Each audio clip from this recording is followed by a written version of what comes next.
Hi, I'm James Foley, the author-illustrator of Stellarphant, and today we're talking about the history of animals in space. Today we're going to answer some questions from readers. So Nemo asks, what was the first fish in space? Good question, Nemo. First fish in space was the mummichog fish, which went into space in 1973.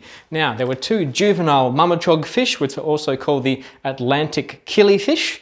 It's very fun to say, but also mummichog is quite amazing. Mummichog, mummichog. Mummichog fish went into space, two juveniles and a bunch of eggs. And the juvenile fish had never experienced weightlessness before because they were the first fish in space, and so they didn't know what to do. They didn't know which way was up or down or anything. They just spent the first couple of days swimming in loops, being very confused. But eventually they learnt to adapt, and they did something very clever.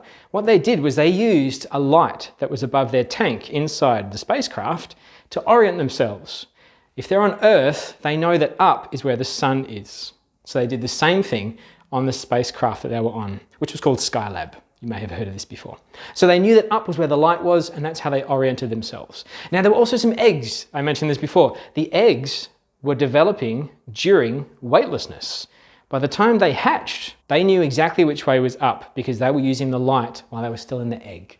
So when they came out of those eggs, they weren't swimming around in loops. They just swam normally, as if they were on Earth. Very interesting little study there about how things might develop in eggs or in the womb if they're in zero or microgravity. Now, we've got one more question. Charlotte asks, what was the first spider in space?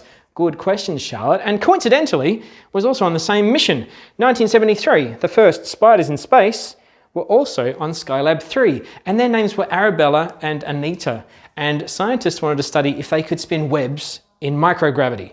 Now, I'm saying microgravity because technically it's not zero gravity. When you're in low Earth orbit, there's still the tiniest bit of gravity, so we call it microgravity. All right, cool. But they didn't have too much trouble building webs after a couple of days. But at first, they had quite a bit of trouble. They weren't really sure what was going on, and their webs didn't quite look the same as they did on Earth. But after a while, they adapted too. Pretty much all the studies that we've done with animals in space have shown that after a couple of days, they all tend to adapt to microgravity, which is fascinating. Thanks for your questions. If you've got any more questions, pop them in the comments. That has been the true history of animals in space from my new book, Stellarphant.